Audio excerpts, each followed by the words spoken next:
San Antonio woman dismembers cousin and cooks his severed limbs in a barbecue over botched drug deal. What it is, what it do, you already know.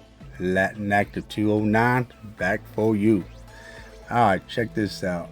39-year-old Candy Dominguez was sentenced to the maximum possible time behind bars for her role in the murder and will become eligible for parole after serving 15 years.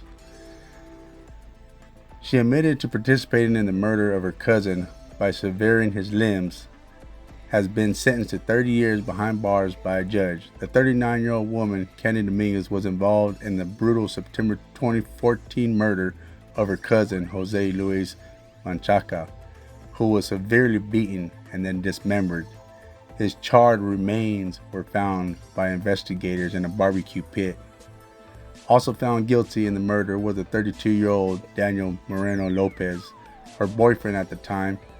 Lopez was convicted by a jury last June and was sentenced to life in prison without the possibility of parole. A third person involved in the killing, Lopez's cousin, Gabriel Moreno, was acquitted during a retrial in December after a judge declared the first to be a mistrial because the jury could not come to a decision. According to the Daily Mail, the trio is said to have attacked and killed a 35-year-old Menchaca inside Dominguez's home in the 400 block of Hillwood Drive on the north side in San Antonio after a drug deal between them went south. Menchaca's girlfriend, 29-year-old Sylvia Flores, was held against her will for days after the killing as well. Menchaca was beaten with a baseball bat, suffocated, and then had his limbs severed by Dominguez.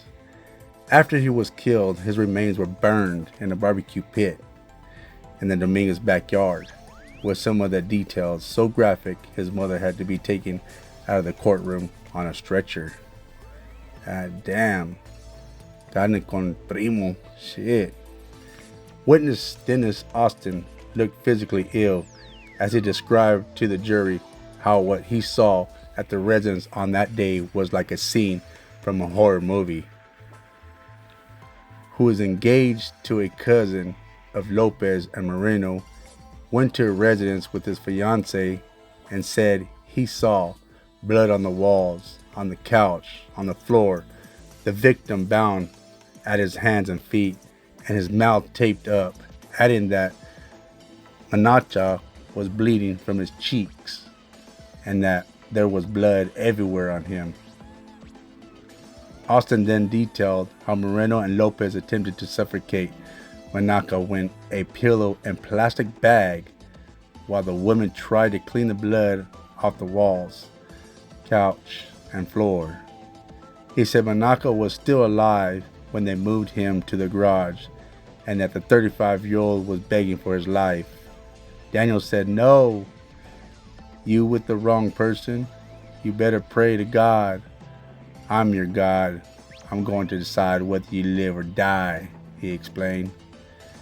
Flores would go on to testify at the trials of both Lopez and Moreno. Lopez was convicted of the murder in June 2018 and had to reportedly be removed from the courtroom following an angry outburst after the verdict. He was made eligible to apply for parole after 30 years serving his sentence. Moreno's February 2018 trial ended in a mistrial because of a jury deadlock. Dominguez was the last of the trio remaining to be sentenced. She said she felt no remorse in the killing. "At this time, I do not feel remorse. I feel nothing but anger," she told the court. "I'm sorry he lost his life, yes, but he cannot change things. I accept things for what they are and look forward," adding, "The way I grew up, the way my life was, I didn't show emotion. I never have. With everything I have gone through, emotions are useless." Defense attorney Tony Jimenez asked Judge Ron Rangel for leniency, putting down the lack of remorse to a childhood of sexual assault and multiple abusive relationships as an adult. Dominguez's 3 daughters testified as well and said their mom was their best friend until she got into drugs. However, prosecutor Jessica insisted that the 39-year-old was at least a psychopath and deserved no less than the maximum sentence of 30 years, would ultimately hold more sway. Rangel sentenced Dominguez to the maximum 30 years, in which she will have to serve 15 before becoming eligible for parole. Shit. There you go. Can't even trust your own goddamn cousins. Drug deal went south, and boyfriend got mad while the cousin she set her cousin up, took him to a located garage type little house like, where they beat him severely and took his life.